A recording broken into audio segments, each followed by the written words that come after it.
भगवान की जय। जग वर्तमान शास्त्रिक महावीर भगवान की जय। समोशर में साक्षात विराजमान मुनि श्री कोत्तू सागर जी, शाश्वत सागर जी, नेमी सागर जी, रत्नत्रय मुनिराज की जय। नमोस्तु महाराज जी, नमस्ते नमस्ते। हमारे मन में एक शंका है कि दुनिया के किसी भी धर्म में भक्ति की किसी भी चरण सीमा तक भक्ति करे वह कभी भगवान नहीं बन सकता। सिर्फ अकेला जैन धर्म ऐसा है, जैन धर्म एक ऐसा सिस्टम है कि भक्त अपनी भक्ति से भगवान बन सकता है। तो भक्त को भगवान बनने के लिए भक्त और भगवान के बीच संबंध कैसा होना चाहिए, कृपया समाधान करें महाराज जी। नमस्ते महाराज जी, नमस्ते। देखिए जो बाहर खड़े वो अंदर आ जाओ, अंदर आने की। ओम नमः सिद्धेभ्यः, ओम नमः सिद्धेभ्यः। पंक नहीं पंकजवनु, मुक्तावनो नसीब। दीपवनो जलतारहूँ, प्रभु पद पद्म समीप, प्रभु पद पद्म समीप। बोले अहिंसा परमो धर्म की। 24 समोषण महामंडल विधान की। आचार्य गुरुदेव भुवन श्री विद्यासागर जी महाराज की। आचार्य समय सागर जी महाराज की। परम पूज्य 61 मुनि श्री कोत्तू सागर जी मुनि महाराज की जय हो। समस्त आचार्य संघ की जय हो। मैं अपनी बात एक छोटे से उदाहरण से करूँगा। एक बार बहुत सारे विद्यार्थी थे, शिक्षक थे। उस शिक्षक ने विद्यार्थियों से कहा, सर्दी का समय आ रहा है लेकिन अपन को पिकनिक के लिए टूर पर शिमला चलना है। जैसे कल बहुत सारे विद्यार्थी थे ना, उनके टीचर ने कहा था अपन को समोषण में चलना है, और समोषण में आकर के सबने आनंद लिया और भक्ति की। वहाँ भी सब चलने को तैयार थे, लेकिन टीचर ने कहा, देखो बच्चों वहाँ सर्दी पड़ती है, वहाँ आप लोग क्या लेकर के जाएंगे ताकि हम सर्दी से बच सकें और वहाँ का अच्छे से आनंद ले सकें। क्योंकि जब अस्वस्थ हो जाएंगे तो वहाँ का आनंद नहीं लिया जा सकता है। स्वास्थ्य के साथ ही आनंद लिया जाता है। तो एक विद्यार्थी ने कहा, मैं अच्छी सी स्वेटर लेकर के जाऊँगा ताकि वहाँ पर सर्दी से बच जाऊँगा। दूसरे विद्यार्थी ने कहा कि मैं एक अच्छा गरम कोट पहन करके जाऊँगा, एयर टाइट होगा, जिसमें हवा भी प्रवेश नहीं करेगी। तीसरे से पूछा, बेटा तुम क्या लेकर के जाओगे? बोले, मैं न स्वेटर लेकर जाऊँगा न कोट लेकर जाऊँगा, मैं तो अपनी प्यारी सी माँ को लेकर के जाऊँगा। उन्होंने पूछा, भाई माँ क्या तुम्हारी सर्दी बचा देगी क्या? उसने कहा, जहाँ पर माँ होती है वहाँ पर स्वेटर भी होता है, कोट भी होता है, और सारी व्यवस्थाएं अपने आप हो जाती हैं। माँ अपनी चिंता नहीं करती, माँ अपने बच्चों की चिंता करती है। स्वयं ठंडी सहन करती है पर बच्चे को सर्दी से बचाती है। स्वयं भूखी रहती है लेकिन बच्चों का पेट भरती है। स्वयं जागती रहती है लेकिन बच्चों की नींद पूरी करती है। स्वयं अभावग्रस्त रहती है पर बच्चों की हर इच्छा की पूर्ति करती है। टीचर ने कहा, बेटा तूने तो सब कुछ लेकर जा रहा, कुछ स्वेटर लेकर जा रहे हैं, कुछ कोट लेकर जा रहे हैं, तू तो सब चीज़ें लेकर जा रहा है, क्योंकि जो अपने माँ को साथ लेकर जाता है उसकी हर इच्छा अपने आप पूरी हो जाती है। बस मैं पूछना चाहता हूँ, आप लोग भी यात्रा कर रहे हैं और पूरे जीवन तक आप यात्रा करेंगे और परभव में भी जाएंगे आप, ये भी मुझे विश्वास है, क्योंकि मरण करके जीव का पुनः जन्म होता है तो वहाँ भी आपको जाना पड़ेगा। आप क्या लेकर के जा रहे हैं? धन दौलत नहीं जाएगी, परिजन नहीं जाएंगे, तो सबसे अच्छी माँ हमारे हैं तो तुमेव माता च पिता तुमेव, तुमेव बंधु च सखा तुमेव। जो कुछ है मेरे प्रभु और गुरु हैं, बस उन्हों साथ लेकर के चलो, जहाँ जाओगे वहाँ सारी व्यवस्था आपकी हो जाएगी। साथ लेकर चलने का अर्थ है उन्हें हृदय में विराजमान कर लो। जिनके हृदय में भगवान विराजमान हो जाते हैं, दुनिया में वह कहीं भी जाए वह हर कार्य में सफलता प्राप्त करता है। वह जहाँ भी हाथ डालता है, कोयला में भी हाथ डालेगा तो विश्वास रखना वहाँ भी रत्न निकालेगा, सोना निकालेगा। क्यों? क्योंकि उसके हृदय में भगवान विराजमान है।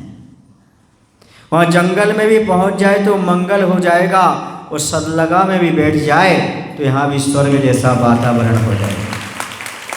तो उसके हृदय में भगवान विराजमान है। जैसे माँ के रहते हुए बेटे को कोई चिंता नहीं होती, वैसी भगवान और गुरु के होते हुए शिष्य और भक्त को कभी कोई चिंता नहीं करना चाहिए। बस अपने हृदय में भगवान को विराजमान करके रखना चाहिए। श्वास श्वास में भगवान का स्मरण होना चाहिए। जब आपको किसी से प्रेम होता है, किसी से अनुराग होता है, तो आप ना भी चाहो तो वह आपके लिए दिखाई देता है, उसकी छवि आपके सामने रहती है। मैं अपनी स्वयं की बात बताता हूँ। मुझे भी प्रेम हुआ था। जब मैं स्कूल में पढ़ता था तब मुझे अटूट प्रेम हुआ था। इतना गजब का प्रेम हुआ था मुझे, आज तक नहीं छूटा। जब मैं पुस्तक पढ़ता था तो मुझे अपने प्रेमी दिखाई देते थे, और प्रेमी कौन थे? आचार्य गुरु विद्यासागर से। आज तक वो प्रेम नहीं छूटा और न छूट सकता है। जब तक मुक्ति नहीं मिलेगी, जब तक प्रभु और गुरु से जो प्रेम हुआ है वो अजर अमर रहेगा। तो जब मैं पुस्तक को खोल करके पढ़ता था तो आचार्य का चेहरा पुस्तक में दिखता था। शब्द गायब हो जाते थे। मैं कहती ये हो क्या रहा है? पढ़ने बैठता हूँ तो आचार्य दिखते हैं, मंदिर जाता हूँ तो आचार्य दिखते हैं, जहाँ जाऊँ वहाँ पर मेरे परम प्रेमी दिखाई देते हैं। ये नियम है, जिससे तुम्हें अटूट प्रेम हो जाए वह हर समय आपको दिखाई देता है, इतना तक कि वह अपना है तो वह सपना भी बन जाता है। सपनों में भी वही झलकता है, वही दिखाई देता है। ये नियम है। रात में आप सोओगे भी तो आपको भगवान दिखाई देंगे, गुरु दिखाई देंगे, और कुछ लोगों तो अभी सपने में भी समोषण दिखाई दे रहा होगा। अभी वही भगवान नजर आ रहा होगा, वही महाराज नजर आ रहे होंगे। क्यों? क्योंकि आप पूरा का पूरा समय अभी भगवान और गुरु की भक्ति में व्यतीत करते हैं। ये नियम है जिससे प्रेम होता है, वह हमारे मन मस्तिष्क में, दिल और दिमाग पर छा जाता है। बस ऐसे ही हमारा भगवान से संबंध होना चाहिए। ऐसा नहीं कि हम समय पर भगवान को याद करें, दुख में हम भगवान को याद करें, नहीं। हर पल हर क्षण प्रभु और गुरु हमारे स्मरण का विषय, हमारी वाणी का विषय, हमारी काया से नमस्कार करने का विषय बनना चाहिए। तन मन सब कुछ हमारा और वचन गुरु और प्रभु की भक्ति में लग जाना चाहिए। ये संबंध होना चाहिए। अब आप अपना जीवन का निर्वाह करते हो। जीवन के निर्वाह करने के लिए आपके लिए बहुत सी चीज़ों की आवश्यकता पड़ती है, लेकिन एक चीज़ ऐसी है जिसके बिना आप एक पल भी नहीं रह सकते। बताओ कौन सी चीज़ है जो ले रहे हो? अभी भी ले रहे हो आप? श्वास। ऑक्सीजन के बिना आपका एक भी पल नहीं चलता। यदि ऑक्सीजन एक पल के लिए रुक जाए तो लेने के देने पड़ जाएं, शरीर पड़ा रह जाए, आत्मा चली जाए। बस हमारा और भगवान का संबंध ऑक्सीजन की भांति होना चाहिए। श्वास श्वास जैसे ले रहे हो वैसे श्वास श्वास में भगवान का नाम निकलना चाहिए।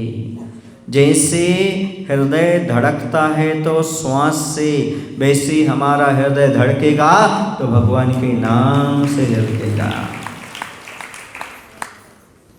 हर किसी की डायरी लिखने का काम करती है, हर किसी की जुबान बोलने का काम करती है, लेकिन जब भी मेरी डायरी और जुबान खुलती है गुरु विद्या सागर को प्रणाम करती है, भगवान महावीर को प्रणाम करती है। जब भी डायरी खुले तो भगवान का नाम हो, गुरु का नाम हो। जब भी वाणी खुले तो जब भी बोलो भगवान और प्रभु के नाम से हो। ऐसा संबंध भगवान के प्रति हो जाए जैसे आप जहाँ भी उठते बैठते हो आपको अपने दोस्त का नाम याद आता है। जब आप मार्केट जाते हो तो कुछ खरीदो तो दोस्त के लिए, कुछ लूँ तो दोस्त के लिए, कुछ करूँ तो दोस्त के लिए, ऐसा भाव आता है। या माँ के लिए जिससे आपको प्रेम है उसके प्रति आप बाजार से कुछ लिए बिना रहते नहीं। वैसे ही 24 घंटे यदि भगवान और गुरु का स्मरण रहेगा तो मैं कहता हूँ वही चीज़ तुम मार्केट से खरीदोगे जो भगवान के उपदेश में आई है। अवक्ष से बच जाओगे, पापों से बच जाओगे, अनर्गल से बच जाओगे। ये भगवान का स्मरण आपके लिए जीवन को पवित्र बनाने के लिए बहुत महत्वपूर्ण है। आपका भोजन, खान पान, खानदान, रहन सहन, उठना बैठना सब कुछ आपका पवित्र हो जाएगा यदि आपके श्वास श्वास में भगवान का नाम निकलने लगेगा। तो आपका एक एक पल पवित्र हो जाएगा, एक एक क्षण आपका निर्मल हो जाएगा। दूसरी आवश्यकता आपको पड़ती है पानी की। आप ऑक्सीजन के बिना बिल्कुल नहीं रहते, उसके बाद आपको पानी की ज़रूरत पड़ती है। भोजन से अधिक क्या चाहिए पड़ता है आपको? पानी। भोजन आप 2 बार करोगे लेकिन पानी तो कई बार पी लेते हो। सर लगा वालों की तो गिनती नहीं, 5 बार पीते, 10 बार पीते, कितने बार पीते पता नहीं। पानी की बात कर रहा हूँ और कुछ नहीं ले लेना। आप पीने का अर्थ कैसे होता है? इतने लोग कहते महाराज जी हमारे एक पिता नहीं है, पीता है। तो पीता वाली बात नहीं कह रहा हूँ, मैं बात कर रहा हूँ पानी की। पानी की भी आवश्यकता पड़ती है। तो पानी कितने बार पीते हो दिन में? बोलो ना, कोई तो बता दे भाई। 5 बार, 8 बार? बहुत सारे लोग यहाँ होंगे 10-12 बार भी पी लेते होंगे, है ना? तो भगवान का नाम कितनी बार ले लेते हो? पूजन कितनी बार करते हो? जितनी बार पानी उतनी बार भगवान की, जितनी ऑक्सीजन है उतना भी भगवान का नाम ले लेते। जितनी बार पानी पीते उतनी बार भी भगवान की भक्ति नहीं करते।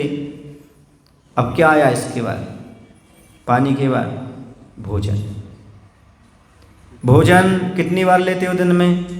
कुछ लोगों का तो मुंह चलता ही रहता है, जेब में भी कुछ पड़ा रहता है। जब घर में आओ तो फ्रिज खोल लेते हैं, जब डिब्बा खोलते रहते, कुछ ना कुछ खाते पीते रहते हैं।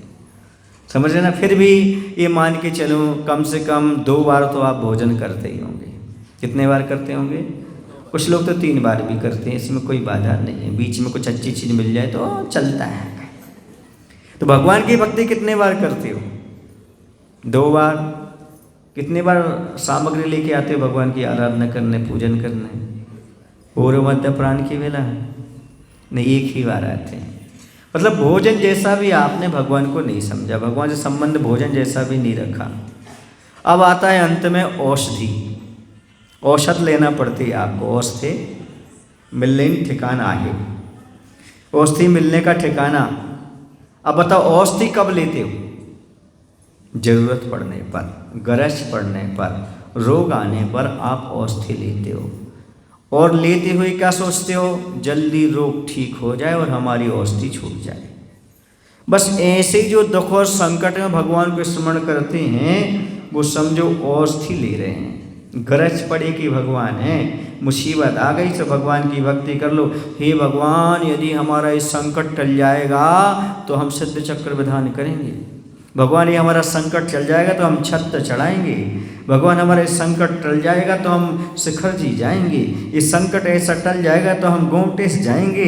हम ऐसा करेंगे। ये जो चीज़ हो गई ना, ये औषधि जैसी हो गई। गरज पड़ेगी मजबूरी में भगवान की भक्ति करने के भाव। यहाँ पर अधिकांश लोग ऐसे बैठे होंगे जो गरज पड़े की भक्ति है। रोज अभिषेक करने वाले नहीं मिलेंगे, रोज भगवान की पूजन करने वाले नहीं मिलेंगे। गरज पड़ गई तो हमने भक्ति कर ली, हमने पूजन कर ली, तो आपका संबंध भगवान से कैसा रहा? ऑक्सीजन का नहीं, पानी का नहीं, भोजन का नहीं, फिर किसका? औषधि का, और वो भी जल्दी छूटे। कुछ लोग सोच रहे होंगे भैया विधान कब पूरा हो। कितने लोग सोच रहे विधान जल्दी हो जाए? कोई नहीं सोच रहा? हाँ, मन में और कुछ नहीं सोच लेना। अच्छा, कितने लोग सोच रहे विधान और चलता रहे? पक्का? ठीक है, आज 4 बजे तक नहीं छोड़ेंगे। आज नहीं मेरा, रोज चलता रहे, रोज चलता रहे। समोसण में बैठ के तो भाव रहते हैं कि और भगवान की भक्ति चलती है, लेकिन यही भाव बाहर जाकर के बना रहे कि और हमें आनंद का अनुभव होता रहे, तो आपकी भक्ति मजबूत है। तो भगवान का संबंध आपको बनाना है तो कभी भी भूलकर औषधि का संबंध मत बनाना भगवान से। भगवान गरज पड़े के नहीं है, भगवान मुसीबत के समय के नहीं है, भगवान कोई कर्मचारी नहीं है, को आपका रोग ठीक करने के लिए आ गए, आपकी गाड़ी चलाने के लिए आ गए, आपकी दुकान चलाने के आ रहे। मैं तो ये कहता हूँ भगवान तो हमारे ना तो औषधि के रूप में होना चाहिए, ना भोजन के रूप में उनसे संबंध होना चाहिए, और ना पानी के रूप में भगवान का संबंध होना चाहिए। भगवान का संबंध तो ऑक्सीजन जैसा होना चाहिए। 24 घंटे जैसे ऑक्सीजन का संबंध रहता है श्वास श्वास में, वैसे भगवान की भक्ति बस जाना चाहिए। तभी हमारा संबंध सार्थक है, हमारी भक्ति सार्थक है। भोजन पेट तक जाता है, पानी पेट तक जाता है, लेकिन ऑक्सीजन हृदय में प्रवेश करती है, हृदय तक पहुंचती है। तो भगवान का संबंध आजीविका से नहीं होना चाहिए, भगवान का संबंध स्वास्थ्य या धन दौलत के साथ नहीं होना चाहिए, बल्कि भगवान का संबंध तो जीवन से होना चाहिए, हृदय से होना चाहिए, मन से होना चाहिए। तभी हमारा सार्थक है भगवान से संबंध स्थापित करना, वरना यूँ ही पूरा जीवन निकल जाएगा। मात्र आप औषधि के रूप में भगवान का इस्तेमाल करते रहेंगे और हमेशा दुखी बने रहेंगे। यदि आपको भगवान से संबंध स्थापित करना है तो ऐसा बनाइएगा, आवश्यकता का नहीं, ऑक्सीजन का बनाइएगा। आप एक पल भी उनके बिना नहीं रह सकें, एक पल भी रहना मुश्किल हो जाए। जैसे आप अपने फ्रेंड से रहे बिना, मिले बिना नहीं रहते। कुछ लोग कहते हैं कि महाराज जी भगवान तो हमारे हृदय में है, हमारी आत्मा में है, हमें मंदिर जाने की क्या ज़रूरत है। वाह वाह, हमें मंदिर जाने की क्या आवश्यकता, ऑक्सीजन तो हर जगह है ना महाराज, है ना। लेकिन जब हार्ट पेशेंट होता है तो ऑक्सीजन लेने सुबह सुबह जाना पड़ता है। कहाँ जाना पड़ता है बोलो ना? घूमने के लिए, नदी किनारे, तालाब, गार्डन जाओ भाई सुबह सुबह। क्यों? आपको शुद्ध वायु चाहिए। भले आपके घर में ऐसे भगवान आपके घर में हैं, लेकिन यदि स्वस्थ रहना चाहते, पवित्र रहना चाहते हो तो मंदिर जाओ, भगवान के दर्शन करो, वहाँ जा कर के लो। दूसरी बात ये है, जिनका तर्क रहता है भगवान हमारे हृदय में है, हमें भगवान के मंदिर जाने की क्या आवश्यकता है, तो मैं पूछना चाहता हूँ, आपका फ्रेंड, आपका दोस्त आपके हृदय में है, फिर उससे मिलने की इच्छा होती कि नहीं होती? उससे मिलते हो, उससे बात करने की इच्छा होती है, उसको समय देने की इच्छा होती है, बोलो ना। जैसे मित्र को समय देने की इच्छा होती है, बात करने की इच्छा होती है, भले वह आपके हृदय में। ऐसे ही जिसके पास सच्ची भक्ति होती है वो ये नहीं कहता भगवान हृदय में, मंदिर आने की क्या आवश्यकता, नहीं, वह मंदिर आता है भगवान की भक्ति करने के लिए, दर्शन करने के लिए, मिलने के लिए और बातचीत करने के लिए। कंजूस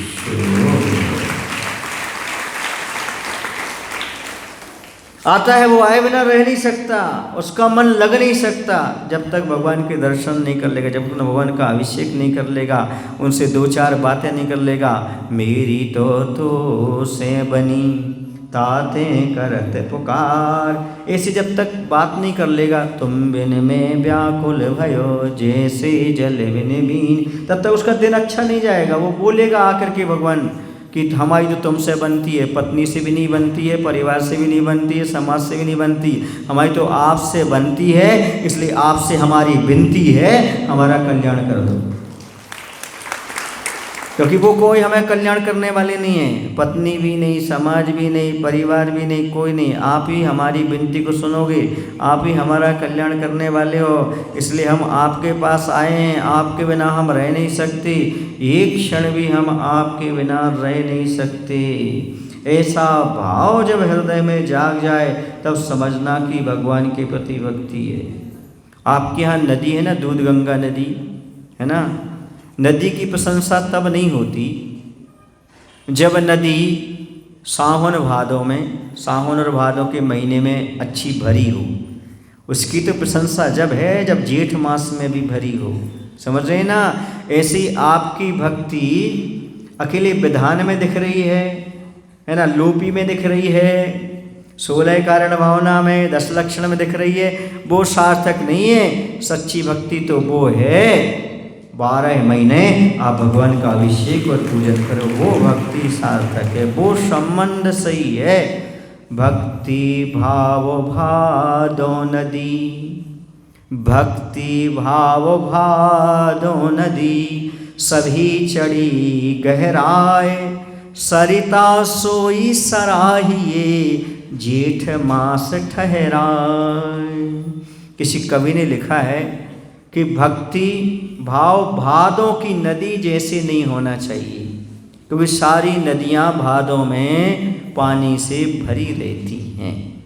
वैसे ही पर्युषण पर्व में, 10 लक्षण पर्व में, विधान में तो सब लोग धोती दुपट्टा पहन करके अच्छे रंग बिरंगे और भगवान की भक्ति पूजा करते हैं। अरे जेठ मास में नदी में पानी हो तो उसकी विशेषता है। वैसे ही हमेशा 12 महीना अभिषेक और पूजन करो तो आपकी भक्ति सराहनीय है, प्रशंसनीय है। यहाँ से जाने के बाद आपका संकल्प हो, हे भगवान अब मेरा ये अभिषेक कभी ना छूटे, ये आपकी भक्ति कभी ना छूटे, तो आपका विधान में बैठना परम सार्थक हो गया, भगवान से संबंध स्थापित हो गया। समझ लेना, कुछ लोग तो आए हैं और संकल्प लेकर के गए हैं, महाराज समोषण में आए और हमने अभिषेक किया, हम नियम लेते हैं अपने गांव में जब तक रहेंगे तब तक अभिषेक करेंगे, उनको हमारा आशीर्वाद है। जिन जिन ने नियम लिया है बहुत अच्छी बात है, कम से कम उनको प्रेरणा मिली है और अभिषेक करने के भाव उनके अंदर पैदा हुए। ये तो संबंध होता है। मैंने कहा था समोषण के माध्यम से वो प्रभावना होती है, घोर मिथ्या दृष्टि जीव भी भगवान पर श्रद्धा बना लेता है, समदर्शन उत्पन्न कर सकता है। त्रेंचों को भी भगवान का समोषण देख करके, चिड़िया है, बंदर है, गाय है, तोता है, मैना है, उन्हें भी दिगंबर मुद्रा देख करके, भगवान की प्रतिमा को देख करके, मुनि की छवि को देख करके सम्यक दर्शन की प्राप्ति हो सकती है। ऐसा ग्रंथों में उल्लेख आया, उन्होंने भी अपने जीवन को परिवर्तित किया है। इसलिए समोषण विधान आदि प्रभावना का मुख्य आधार होता है। बहुत सारे लोगों को श्रद्धा जमती है, भगवान का वैभव ऐसा होता है, चक्रवर्ती ऐसा होता है, सौदरमंद ऐसा होता है, विधान ऐसा होता है, और सब लगा वालों को तो एक अद्भुत दिख रहा है, सारी चीज़ें नई नई समझ में आ रही हैं। ये तो हमने जीवन में कभी देखा नहीं, कभी पाया नहीं। अरे अभी आपने संबंध बनाया कहाँ है? अच्छे संबंध बना करके देखो प्रभु और गुरु से, तब आपको मालूम पड़ेगा। याद रखना, जब आप भगवान से और गुरु से संबंध बना लोगे तो आपकी कुंडली बदल जाएगी। जब कुंडली बदल जाएगी तो सारे ग्रह, नक्षत्र, काल, सर्प, योग आदि सब समाप्त हो जाएंगे। आपकी कुंडली में सब बढ़िया बढ़िया बढ़िया हो जाएगा।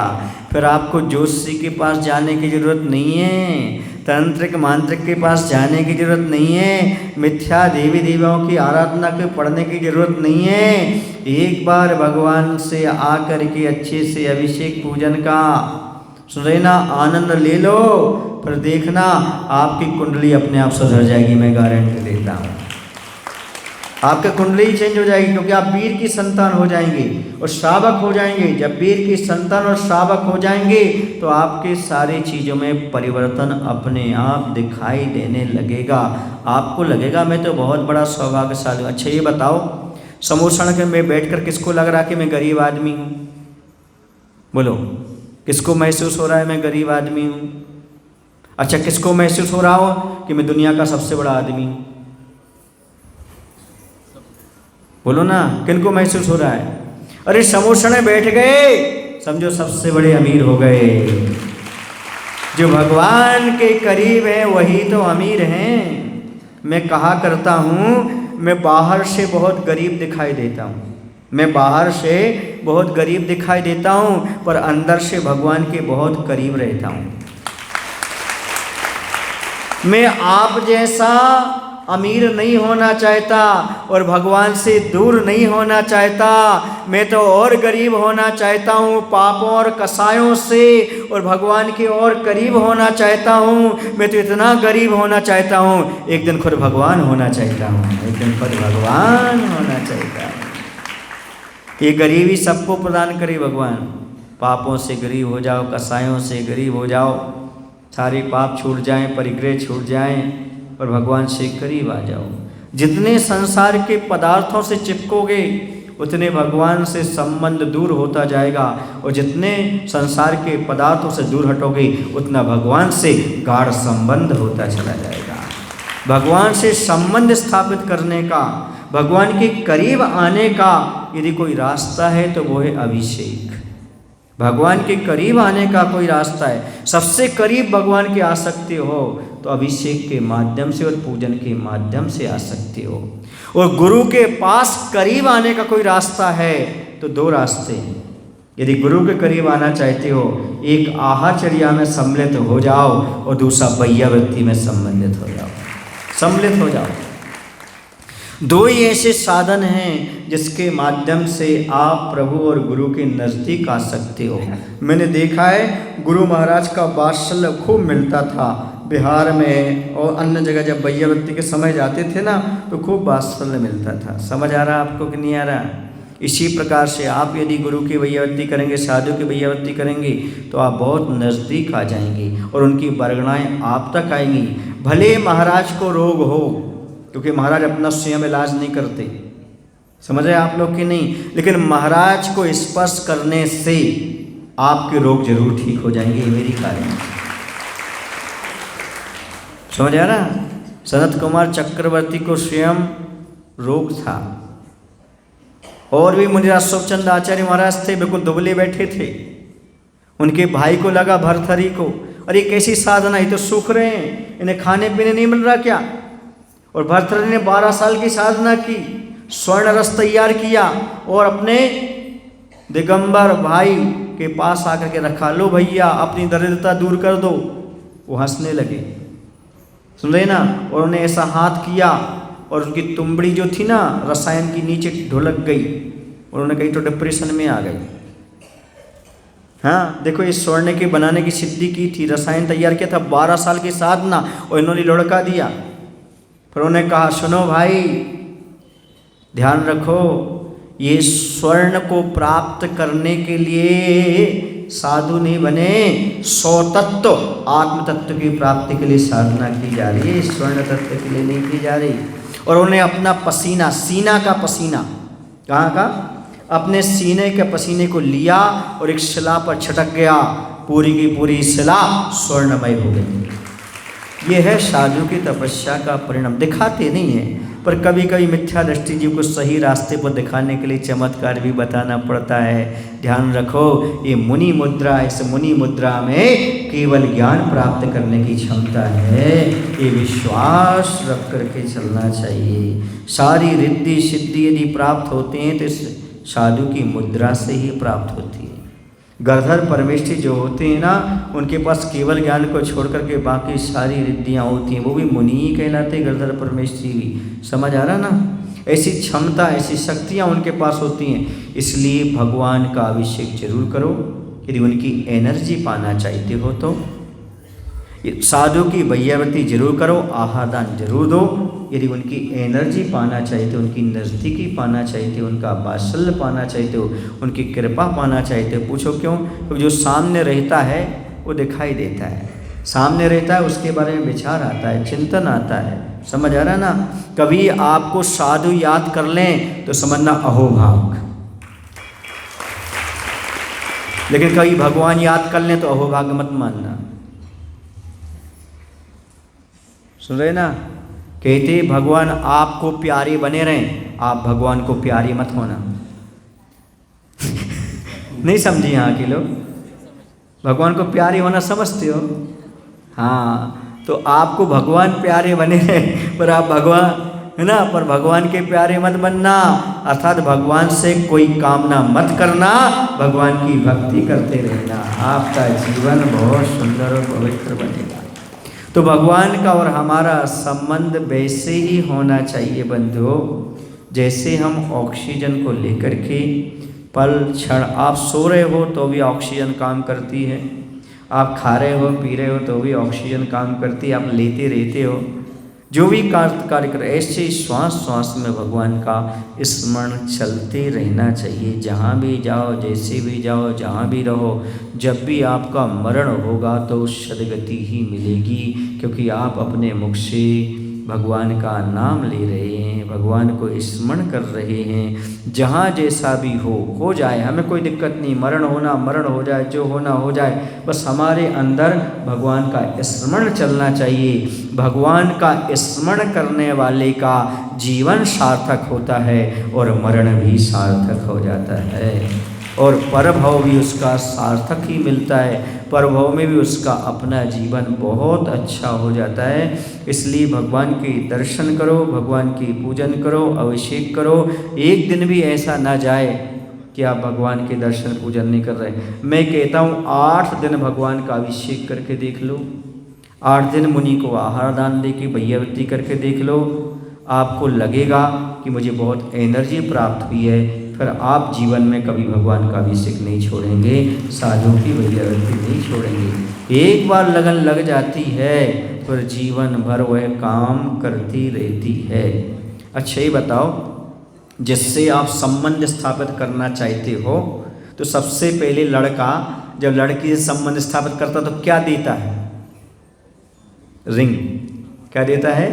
आजकल मोबाइल भी देते हैं लेकिन पहले क्या देते थे? रिंग। बोलो ना, कीमती धातु की कोई ना कोई अंगूठी वगैरह प्रदान करते हैं ना। अच्छे बताओ, आपका भगवान से संबंध हुआ क्या? हुआ? कितने लोगों का हुआ? तो मैं कहना चाहता हूँ, आपके यहाँ डोंड बस्ती में भगवान का क्या हो रहा है? वेदी का निर्माण हो रहा है। आप चाहें तो उस वेदी में अपनी अंगूठी आदि का उपयोग करके स्वर्ण पॉलिश करवा सकते हैं, स्वर्ण जड़ित वेदी बना सकते हैं। रत्नों की नहीं बनाना, कोई बात नहीं, रत्न मेरे पास नहीं है, लेकिन सोना लगा दो, क्योंकि ये सोना जो है ना वो साथ में नहीं जाएगा। और आपके जो दुनिया भर के ग्रह मरह परेशान करते हैं ना आपको, वो कहते हैं ऐसा होता वैसा होता, यदि आपके शरीर का वह सोना भगवान की वेदी में लग जाएगा, आपके सारे ग्रह समाप्त हो जाएंगे। क्यों? क्योंकि वह आपने अपना समझ करके अपनत्व के लिए दिया है। जैसे आप एक जीवन साथी को देने के भाव रखते हो, ऐसे जीवन में जो कल्याणकारी हैं, ऐसे परम उपकारी भगवान की वेदी में लगाने का भाव रखो। तो मैं कहता हूँ आपके जीवन में सुख समृद्धि अपने आप बढ़ेगी।